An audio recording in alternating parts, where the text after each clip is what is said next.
Je n'aurais jamais pensé que rentrer chez moi se terminerait par une porte verrouillée en plein visage. Mon fils regardant en silence. Je me tenais là, dans le jardin, avec ma valise, encore étiquetée d'un voyage en Provence, où j'étais partie voir ma sœur Margot, pour la première fois depuis des années. C'était censé être un voyage de guérison, un changement de rythme. Je revenais en m'attendant à rien d'autre que ma cuisine chaleureuse, peut-être un peu de poussière, peut-être une fuite de ce vieux robinet que Lucien n'avait jamais réparé. À la place, Élodie, ma belle-fille, claquait la porte d'entrée de ma propre maison avant que je puisse reprendre mon souffle. Et Lucien derrière elle, sans un mot, je clignais devant la porte, espérant qu'elle s'ouvrirait. Si j'attendais assez longtemps, elle ne le faisait pas. Lucien, appelai-je doucement. Ne voulant pas faire une scène sur le chemin de dalle, je voyais les rideaux bouger légèrement. Il était encore là. Il devait l'être. Mais tout ce que j'avais, c'était le silence. Pas même la décence d'un mensonge. La maison derrière cette porte était la mienne. Achetée avec Gilles. L'homme que j'aimais, avant que le cancer ne l'emporte trop tôt. Chaque carreau de l'entrée portait notre histoire. Lucien avait fait ses premiers pas dans le salon. Je pouvais encore entendre l'écho de son rire, quand il courait autour du canapé, prétendant être une voiture de course. Et maintenant, j'étais là, rien qu'un chapitre oublié. La voix d'Élodie venait de derrière la porte. Glacial. On a besoin d'espace.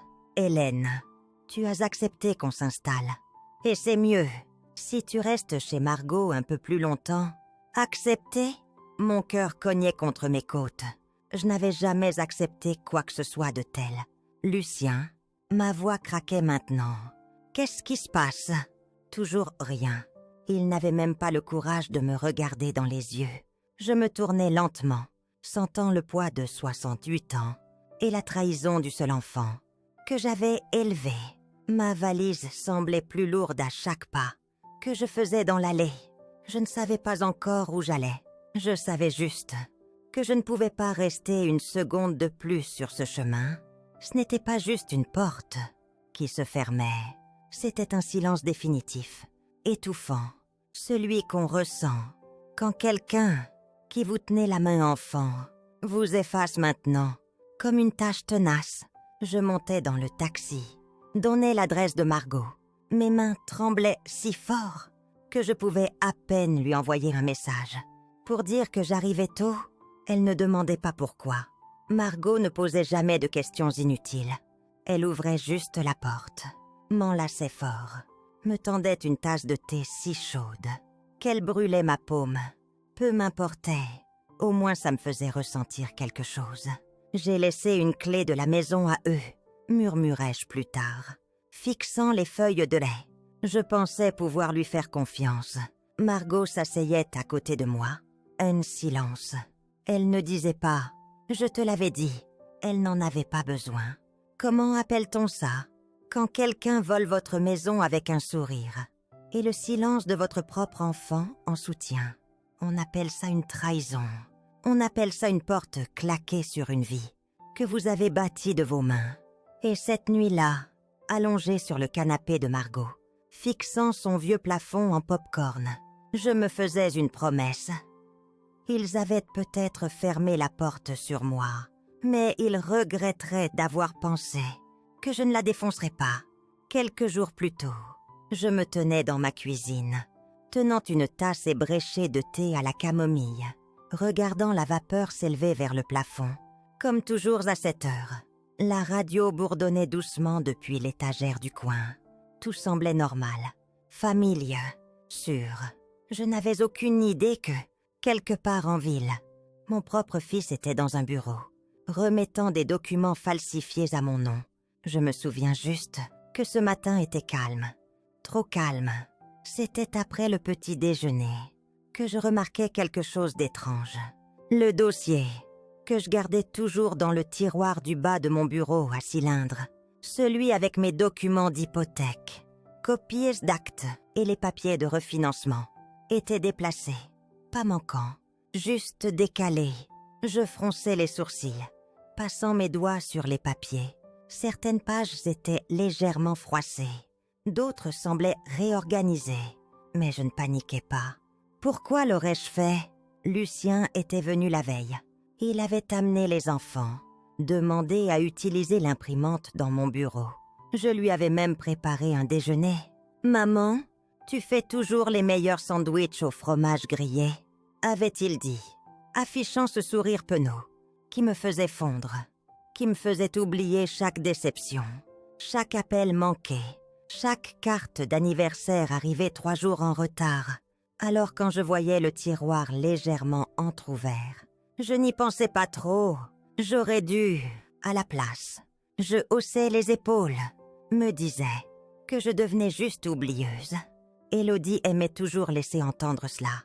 De petits commentaires ici et là. Peut-être devrais-tu prendre un gestionnaire de mots de passe. Hélène, tu oubliais toujours des choses. Sûr que tu ne l'as pas égaré. Il semait des graines. Et je les arrosais avec mon doute. Je passais le reste de la journée à plier du linge, planifier le dîner, organiser le garage. Je ne touchais plus le bureau, ne vérifiais pas 2 fois, car je croyais encore que mon fils ne me ferait jamais de mal.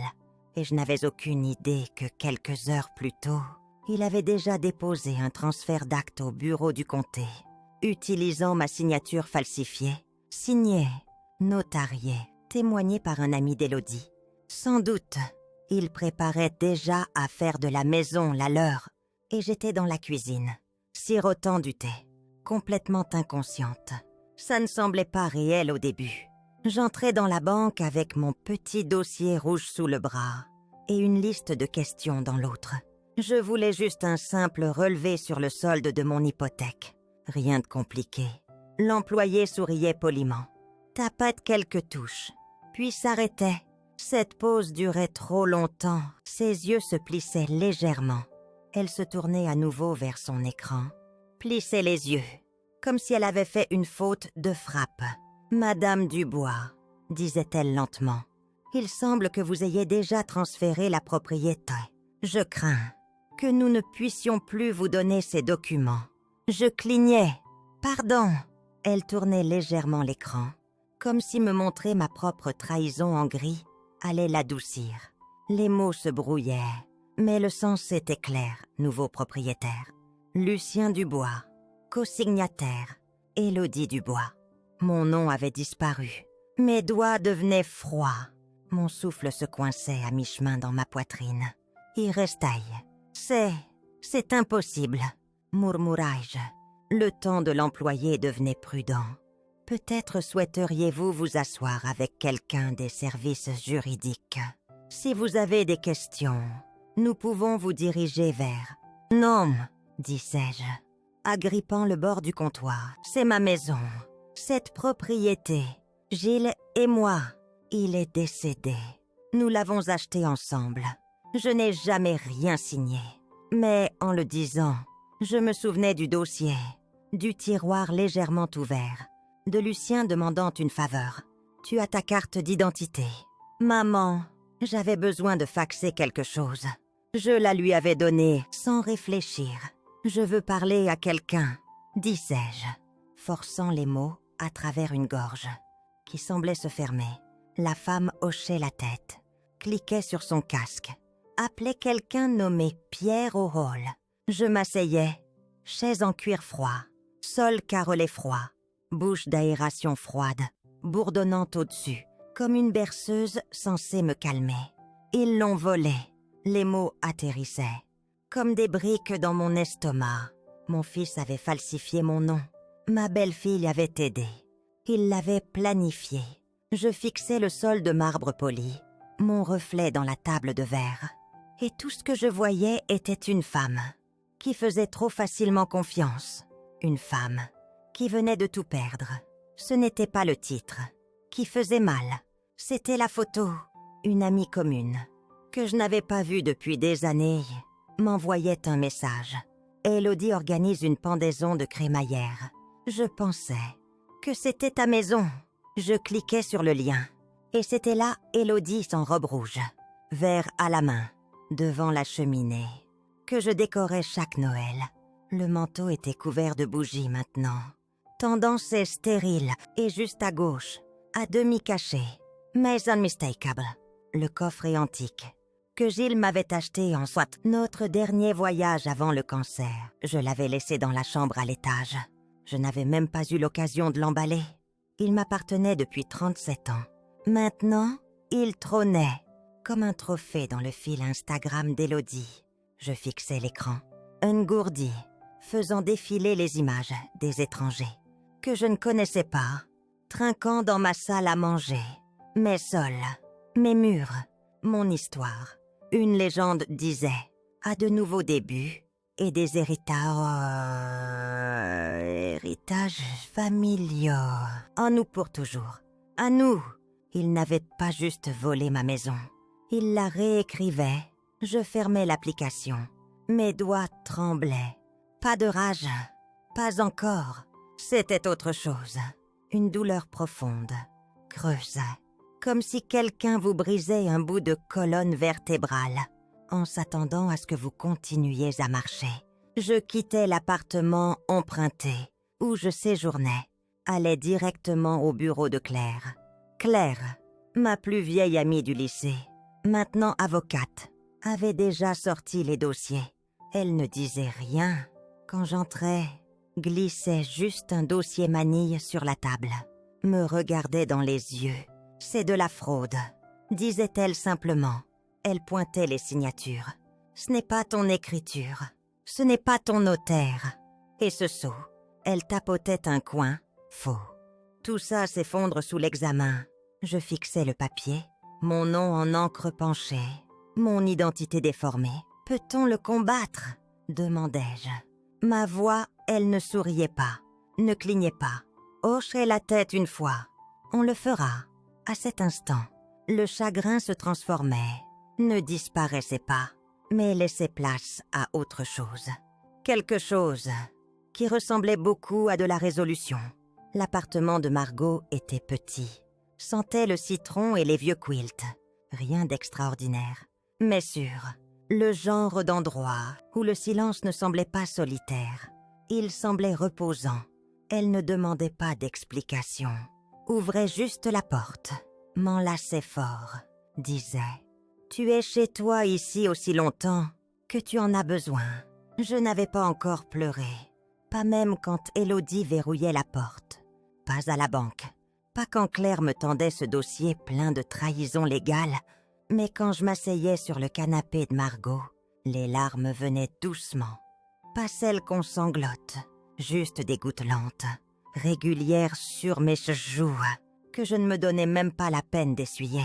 J'ai été bonne avec lui, disais-je, surtout à moi-même. Il n'était qu'un garçon. Quand Gilles est mort, j'ai tout fait. Je lui ai tout donné. Margot s'asseyait à côté de moi, tenant ma main.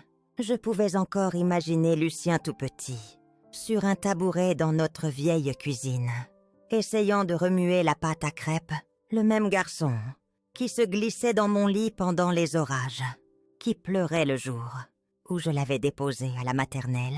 Il m'appelait autrefois sa meilleure amie. Maintenant, j'étais une menace pour le confort de sa femme, peut-être pour son contrôle. Je l'avais élevé dans cette maison seule après le décès de Gilles. J'étais retournée travailler 3 semaines plus tard, juste pour payer l'hypothèque. J'avais manqué des spectacles scolaires, des anniversaires, mes propres rendez-vous médicaux, pour qu'on puisse garder ce toit, cette cuisine, cette stabilité. J'avais peint cette clôture arrière moi-même, enfoncé la bordure du jardin pierre par pierre. Chaque mur de cette maison portait quelque chose. Pourquoi je m'étais battue? Et maintenant, il buvait du vin dans ma salle à manger, comme si je n'avais jamais existé. Je ne veux pas la maison juste pour les briques. Disais-je à Margot, je veux récupérer mon nom. Je veux la vérité sur papier. Tu l'auras, murmurait-elle. Mais cette nuit-là, je ne pouvais pas dormir. Chaque fois que je fermais les yeux, je voyais ce coffre antique, le regard vide de Lucien, le sourire d'Élodie. Il pensait que j'étais finie. Il ne me connaissait pas du tout. Le lendemain matin, Claire appelait tôt, sans bavardage. J'ai besoin que tu rassembles tout, qui prouve ta routine, courrier, rétus, ordonnance, tout ce qui est daté d'avant et après le transfert. Ils vont prétendre que tu étais incompétente. Je sentais le sang se vider de mon visage. Ils le font déjà, ajoutait-elle doucement. Plus tard ce jour-là, je prenais le long trajet en bus à travers mon ancien quartier.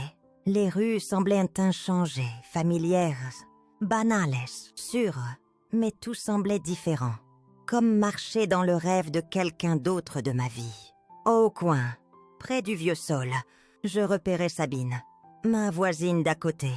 Elle arrosait ses rosières. Comme toujours, elle lâchait son arrosoir en me voyant. Hélène, hoquetait-elle, s'approchant vite. Je ne savais pas. Vas-tu bien? Ils ont dit que tu avais déménagé. Je clignais. Déménager. Elle semblait coupable. Eh bien, Lucien a dit au conseil de l'association des propriétaires que tu avais des problèmes cognitifs, que tu avais décidé de réduire, que c'était plus sûr ainsi. Ma mâchoire se crispait. Et les parents d'Élodie, demandai-je. Ils ont emménagé le lendemain de ton départ.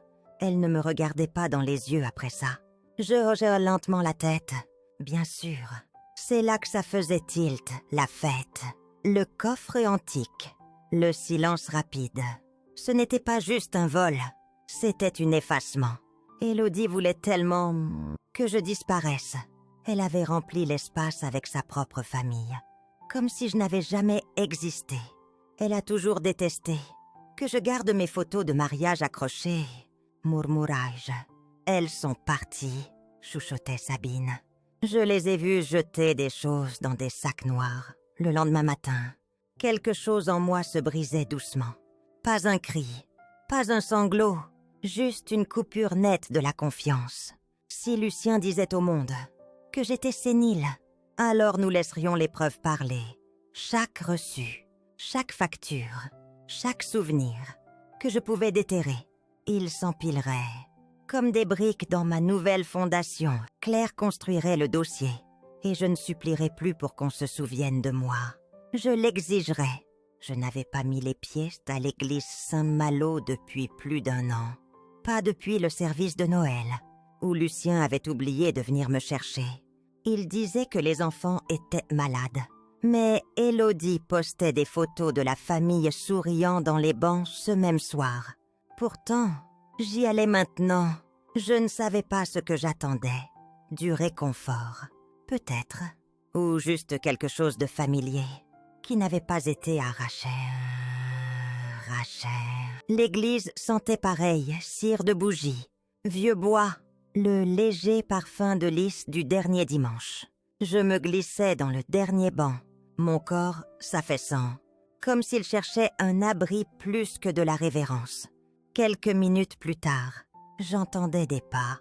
Hélène. La voix du père Antoine était douce. Mais unmistakable. Je me tournai. Son visage s'effondrait en voyant le mien. On s'inquiétait, disait-il, s'agenouillant près du banc. J'ai entendu des rumeurs. Vas-tu bien? J'hésitais, puis hochai la tête. J'y arrive. Je ne lui donnais pas de détails. Je n'avais pas à le faire. Je le voyais dans ses yeux. Quelqu'un lui avait dit juste assez. Assez pour l'inquiéter, pas assez pour le faire juger. Je me barre, disais-je après un long silence. Légalement, je n'aurais jamais pensé que mon propre fils laisserait les choses aller si loin.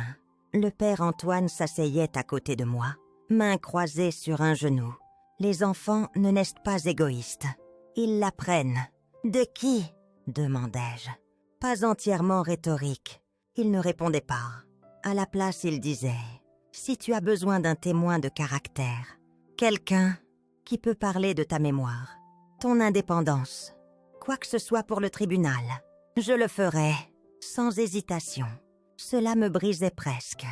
Pas parce que c'était un grand geste, mais parce que c'était la première offre d'aide sincère que j'avais eue en semaine, sans condition. J'en aurais peut-être besoin, murmurai-je. Il tapotait ma main une fois, se levait, me laissait seule. La fenêtre vitrail au-dessus de l'hôtel projetaient de longs éclats de bleu et d'or sur les bancs.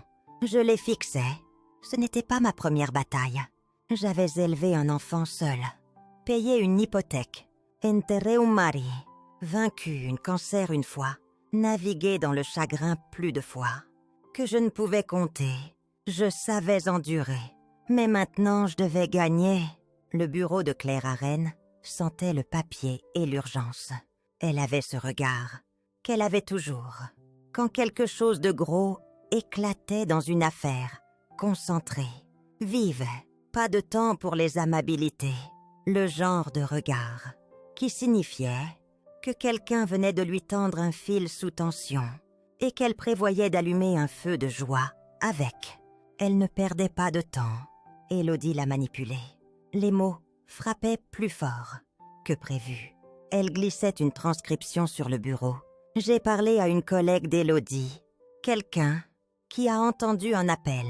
Elle a menacé de prendre les enfants, disant qu'elle demanderait la garde complète s'ils ne mettaient pas la maison à leur nom, prétendant que tu étais instable, que s'ils n'agissaient pas, la vieille femme nous laisserait sans rien. Je ne bougeais pas, fixais le papier, la preuve en noir et blanc que la personne que j'avais élevée avait plié son dos si loin pour sa femme qu'il la laissait m'effacer de ma propre vie. Je pensais toujours qu'il était faible, murmurai-je, mais pas cruel. Claire se penchait en avant. Elle la manipulait. Légalement, ça ne l'excuse pas. Mais tu dois savoir que ce n'était pas entièrement son idée. Je hochais la tête une fois, lentement. Ça ne rendait pas les choses meilleures. D'une certaine manière, ça les empirait. Car ça signifiait qu'il savait ce qui était mal. Et choisissait quand même elle plutôt que moi. Il savait que j'étais lucide, capable. Il me voyait payer les factures, gérer les médicaments, conduire moi-même aux rendez-vous médicaux. Et pourtant, quand il s'agissait de choisir, il remettait mon héritage, comme un vieux manteau dans le placard. « Est-ce que ça nous aidera ?» demandai-je. La voix de Claire était solide. Absolument. La coercition sous la contrainte renforce le dossier de fraude. Surtout avec une signature falsifiée et un faux notaire. Je fermai les yeux un instant, pas par défaite, par clarté.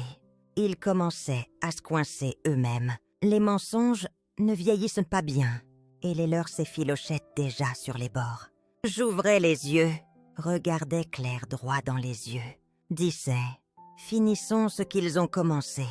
Je ne réalisais pas à quel point je m'étais rendue petite, à quel point je bougeais silencieusement dans la vie, comme si rester muette pouvait me protéger, comme si rétrécir pouvait me valoir de l'amour. Mais le chagrin est un miroir étrange. Il ne ment pas, ne flatte pas, ne vous laisse pas vous cacher. Je commençais à marcher tous les matins, 3 kilomètres autour du quartier près de l'appartement de Margot. Pas pour le poids, pas pour la santé, pour autre chose. Quelque chose en moi qui avait besoin d'un mouvement en avant. Je coiffais mes cheveux différemment. Portais mon plus beau manteau, c'est lui, que je gardais pour les occasions. Je faisais de la bibliothèque ma deuxième maison. Pas pour les livres, pour les visages. Pour me souvenir de ce que ça faisait de parler à des gens qui ne regardaient pas à travers moi. Il y avait une femme là-bas, Louise, une infirmière à la retraite, qui souriait toujours. Quand j'arrivais, nous commencions à discuter de rien au début. Météo, retour de livres.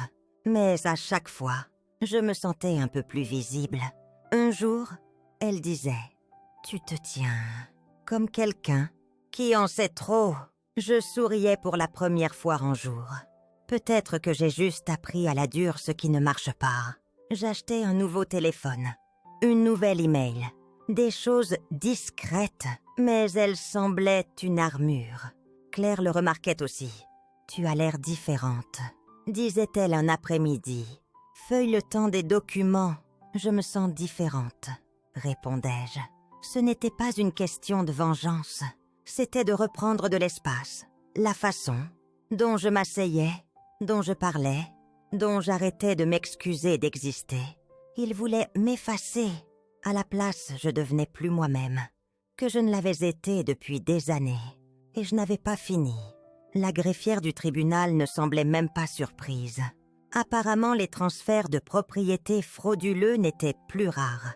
Les familles font des choses terribles, disait-elle nonchalamment. Tamponnant les papiers d'admission, elle glissait le formulaire finalisé à Claire, comme si c'était un mardi ordinaire. Mais pour moi, ce n'était pas juste de la paperasse, c'était mon nom, soutenu par la vérité, ancré avec intention. Nous sortions du palais de justice à Rennes sous un ciel gris. Pas de pluie, juste cet air humide qui vous fait prêter attention. Dans la voiture, Claire me passait une copie du dépôt. Nous ne demandions pas une injonction d'urgence. Trop risqué. Il serait averti. Mais nous programmons l'exécution pour le samedi suivant. Le grand événement d'Élodie. La fête. Demandai-je. Elle hocha que la tête. Selon son site de relations publiques, c'est le 5e anniversaire de leur entreprise. Elle organise ça chez toi. Agents immobiliers, officiels locaux. Tous invités. Bien sûr qu'elle le faisait.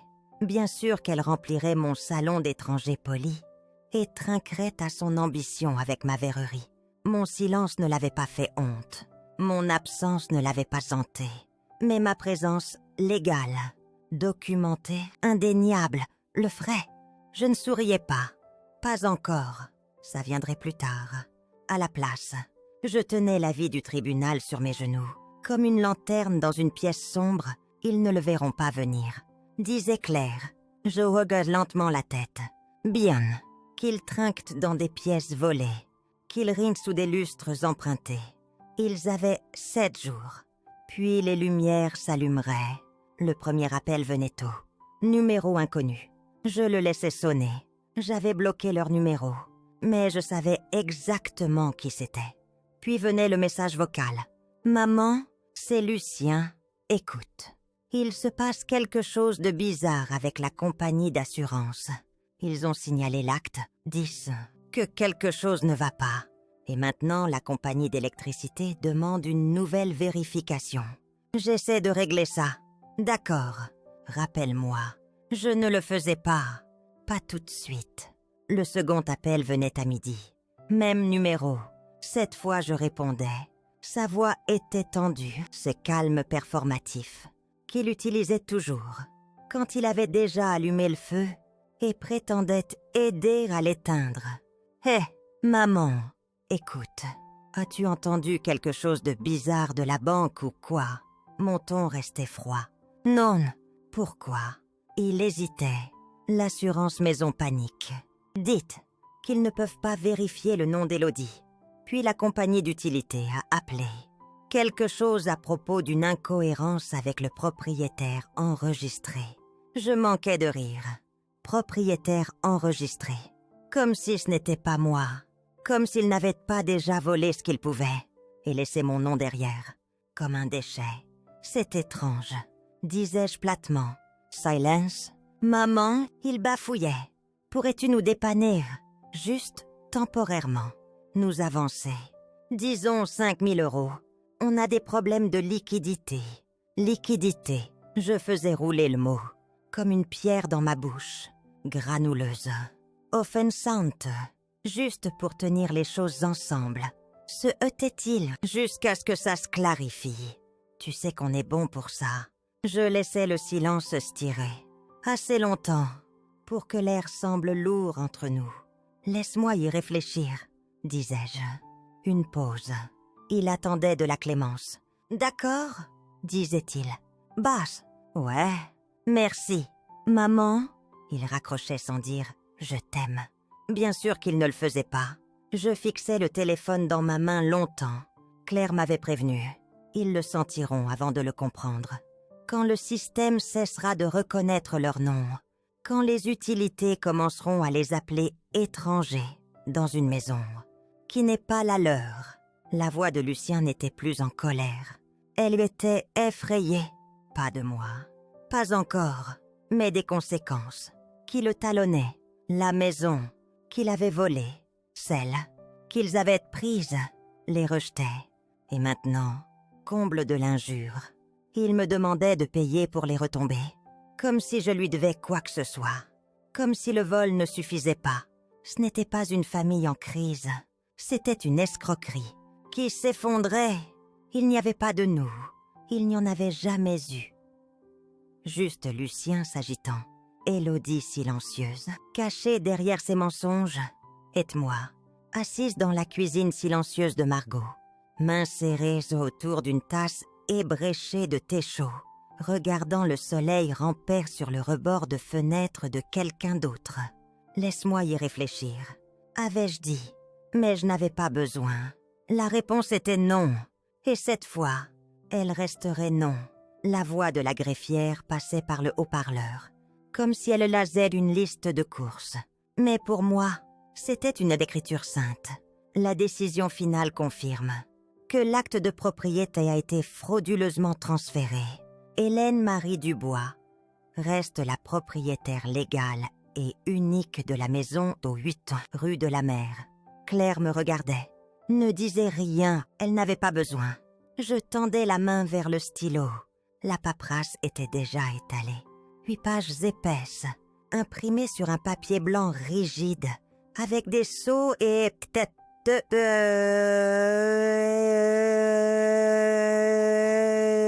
en tête officielle, qui faisait tordre et apaiser mon estomac en même temps. Ce n'était pas juste des documents, c'était l'annulation de chaque humiliation que j'avais avalée en silence. Claire se penchait en avant. « Tu es sûre de vouloir faire ça ?» Je hochais la tête. « Le bureau du shérif notifiera l'expulsion en personne, » disait-elle. « Nous la programmerons avec la fête. Ils seront dehors dans 24 heures. » Le dossier reposait lourdement sur mes genoux. Expulsion.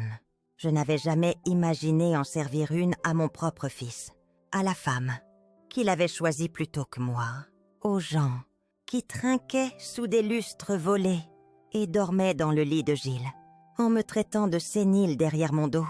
Je ne marquais pas de pause, ne tressaillais pas, signais chaque page, sans tremblement, sans hésitation, en atteignant la dernière ligne. Je pressais mon nom dans l'encre si fort que le stylo laissait une légère empreinte sur la page en dessous. Claire vérifiait les signatures, puis scellait. Tel est le dossier avec un dernier clip. C'est fait. Je regardais par la fenêtre de son bureau. La ville continuait, comme si rien n'avait changé. Les voitures rampaient à l'intersection. Une femme poussait une poussette devant un café. La vie ne s'arrêtait pas pour la justice personnelle. Mais en moi, quelque chose s'était apaisé. Quelque chose qui tremblait depuis des mois se stabilisait enfin. Je ne suis pas en colère, disais-je doucement. Claire haussait un sourcil. Pas comme je pensais l'être. Clarifiai-je. Je suis déçue, fatiguée. Mais je ne suis pas là pour les détruire.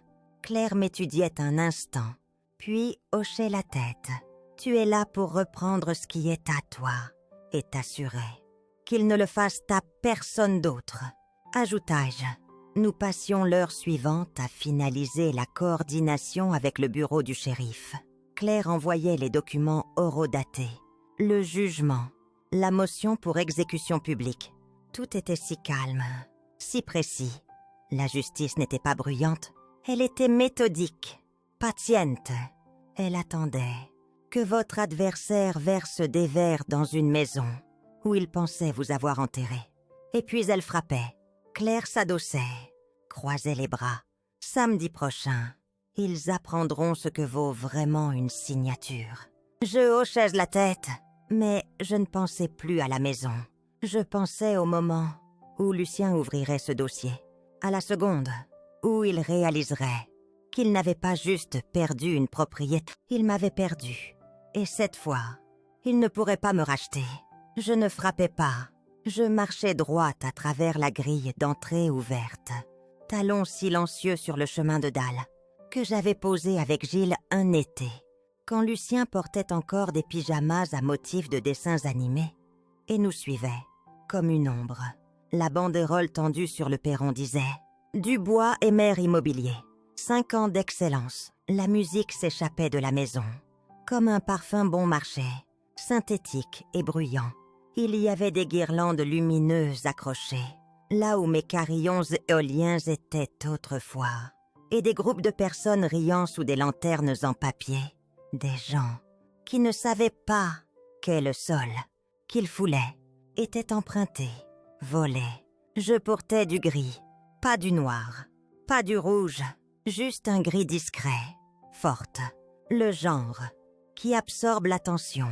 Au lieu de la mendière, à côté de moi, 2 adjoints en uniforme et l'officier du tribunal du comté suivait mon pas sans un mot. Ils n'en avaient pas besoin. Les dossiers scellés dans leurs mains parlaient plus fort que tout ce que nous pourrions dire. Je ne regardais pas autour, ne cherchais pas les réactions. Je cherchais seulement lui, Lucien. Il se tenait près de la table du buffet, riant à moitié à quelque chose qu'un banquier disait, tenant un verre de vin blanc. Élodie se tenait à côté, dos à moi, portant une robe champagne sans manches, qui scintillait sous les lumières du perron, comme si elle pensait que ça la rendait intouchable. J'avançais dans la foule, les conversations s'atténuaient, pas silencieuses, juste hésitantes, trébuchant sur la vue de moi. La femme, que personne n'attendait, le fantôme dans son propre jardin. Lucien me voyait avant elle, et un instant, je voyais dans son visage quelque chose que je n'avais pas vu depuis qu'il était petit, une peur pure, sans filtre. « Maman », murmurait-il. Je ne m'arrêtais pas, n'hésitais pas, m'avançais vers lui, ouvrais mon sac, lui tendais l'enveloppe scellée, l'ordonnance du tribunal. « C'est pour toi », disais-je, calme, comme l'hiver. Il ne la prenait pas, la fixait juste, comme si elle pouvait brûler ses mains. Un des adjoints s'avançait, la pressait doucement contre sa poitrine, jusqu'à ce qu'il la prenne par réflexe. Élodie se tournait alors, et sa voix, toujours un peu trop aiguë, un peu trop performative, résonnait au-dessus de la musique. « C'est quoi ça? Qu'est-ce qu'elle fait ici ?» Je me tournais vers les hôtes. Un couple d'âge moyen, avec des épingles de propriété sur leurs manchettes, leur tendait la seconde enveloppe, gaufrée du sceau du comté. « Ceci est une notification formelle, » disais-je doucement. « La propriété, où vous vous trouvez, n'a jamais été légalement transférée. L'acte a été déposé frauduleusement. La maison reste la mienne. » Leur bouche s'ouvrait, mais aucun mot n'en sortait. L'officier du tribunal s'avançait, voix ferme, mais professionnelle. Cet événement châtelain, maintenant considéré comme un rassemblement d'occupation illégale. Vous avez 24 heures pour quitter cette maison et ce sous exécution civile immédiate de la restitution judiciaire. Les parents d'Élodie se figeaient en plein toast. Quelqu'un laissait tomber un verre derrière moi. Un homme toussait maladroitement, reculait vers l'arche. Je regardais le sourire d'Élodie se gâter. Elle se jetait vers moi, vieille, folle. L'adjoint la bloquait d'un bras. « Madame », avertissait-il, « ne faites pas escalade. » Les mains de Lucien tremblaient maintenant. Il ouvrait le dossier, parcourait la première page. Je regardais ses lèvres bouger en lisant. Ordonnance de restitution finale. Propriété de la mère. Affaire de fraude C205. C'est une erreur, disait-il, à peine audible. L'officier du tribunal ne le regardait pas, me regardait moi. Madame Dubois, demandait-il, assez fort, pour que tous entendent. Avez-vous besoin d'une assistance policière pour faire respecter cette ordonnance? Je croisais les yeux de Lucien, disais très clairement, oui, des hoquets, des vrais, ceux qui viennent de bouche, ne sachant pas comment traiter ce qu'elles voient, ceux qui remplissent une pièce plus vite que la fumée. Élodie regardait autour, frénétique. Vous ne pouvez pas faire ça. Nous vivons ici, vous. C'est du harcèlement. Lucien, dis quelque chose. Mais Lucien ne parlait pas. Il tenait encore le dossier, debout dans la maison, qu'il avait aidé à voler. Les invités commençaient à s'agiter, rassemblant leurs affaires, murmurant des excuses qui ne m'étaient pas destinées. Ils n'étaient pas désolés pour ce qui s'était passé. Ils étaient désolés d'avoir été là pour assister au règlement de compte. Et Élodie ne se contentait pas de craquer. Elle s'effondrait. « C'est insensé !» criait-elle, essayant de pousser l'adjoint. Elle ment. Elle a falsifié les documents. C'est de l'abus sur personne âgée. Faites quelque chose. Mais l'adjoint ne bronchait pas, n'élevait pas la voix non plus. C'est ce qui la terrifiait. Je pense, il restait calme, professionnel, reculé. Madame, elle regardait Lucien. Yeux fous. Lucien, dis quelque chose, arrête ça. Mais il ne pouvait pas. Il restait là, paralysé, dossier en main, bouche molle, yeux sautant sur les mots, comme s'ils étaient écrits dans une langue qu'il n'avait jamais apprise. L'officier du tribunal levait une main pour le silence. Il tombait sur la pièce, comme du brouillard. Il brandissait l'ordonnance du tribunal, se tournant légèrement, pour que les invités et les occupants entendent. « Cette propriété, disait-il, lissant en haut, a été restituée à Hélène Marie Dubois, comme unique propriétaire légale. L'acte précédent, déposé en avril, a été prouvé frauduleusement exécuté. Les signatures étaient falsifiées. La documentation notariale était falsifiée. Le père d'Élodie posait son verre avec un cliquetis doux, vaincu, reculait du groupe. La mère d'Élodie me fixait, comme si je venais de sortir d'une tombe.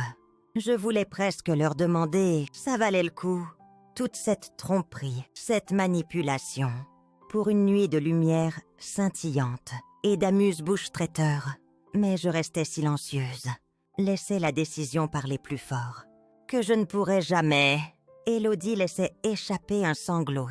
Pouffé pour quand. Top attrapait le dossier des mains de Lucien, déchirait les pages, comme si elle pouvait déchirer la vérité avec ses ongles manucurés. « C'est du gâchis !» criait-elle. « Mon avocat détruira ça au tribunal. Cette femme n'a même pas de travail. » L'officier du tribunal ne bronchait pas. Il sortait simplement la seconde copie officielle de sa mallette, la brandissait sans parler. Le seau captait les lumières du perron, scintillant, comme un coup de semonce. Élodie laissait tomber les pages. Elles voletaient autour de ses pieds, comme des feuilles mortes. Je me tournai vers Lucien. Ses yeux rencontraient enfin les miens. Et je jure, en cette seconde, je voyais le petit garçon, qu'il était avant l'avidité, avant les excuses, avant qu'il ne décide que la loyauté pouvait être échangée contre le confort. « Je ne pensais pas que tu irais jusqu'au bout, » murmura-t-il. Je manquais de sourire, mais ne le faisais pas. À la place, je disais, « Tu n'as jamais pensé que j'arrêterais de te laisser marcher sur moi. » Il détournait le regard, se recroquevillait jusqu'à la fin. Les invités partaient maintenant, la plupart en silence. Gênait. Quelques-uns me hochaient la tête de cette manière maladroite, coupable. Qu'ont les gens quand ils réalisent qu'ils faisaient partie de quelque chose de pourri. L'officier du tribunal fermait son dossier. Nous reviendrons demain à 19h pour confirmation de l'évacuation. Élodie se tournait vers moi, la voix à nouveau aiguë. « Tu regretteras ça. Tu penses n'avoir gagné ? » Mais l'adjoint levait une main. « Madame, disait-il calmement, vous êtes en intrusion. » Ça la faisait taire. Je restais sur le perron, les regardant tous s'éparpiller, regardant Lucien s'abaisser sur les marches, comme un homme regardant sa propre maison brûler. Ce qui, d'une certaine manière, était le cas.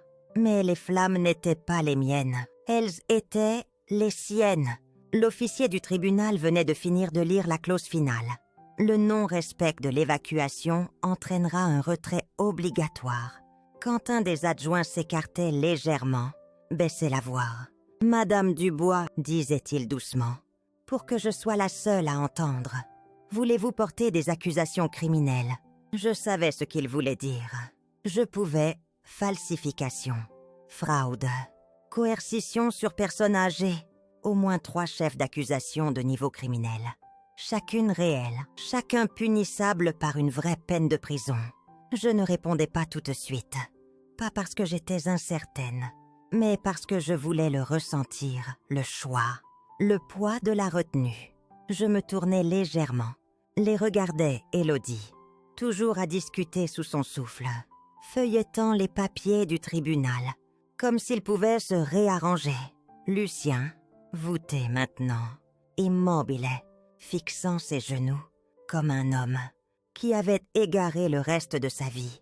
Il semblait plus petit que dans mon souvenir, comme si tout ce pouvoir qu'il prétendait détenir leur avait glissé des doigts, ne laissant que confusion et ressentiment. Je prenais une inspiration, secouais la tête une fois. « Non, disais-je, qu'ils vivent avec ce qu'ils ont fait. » L'adjoint hochait la tête, ne bougeait pas. J'ajoutais, plus doucement, « Je n'ai pas besoin de barreaux pour les rendre petits. » Les mots sortaient stables, propres, car ils étaient vrais.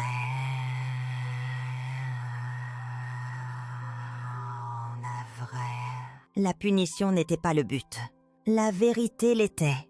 Que les voisins parlent, que l'histoire circule, que chaque personne qui avait trinqué dans cette maison se souvienne maintenant de la femme qui était entrée avec la loi derrière d'elle, sans élever la voix une seule fois.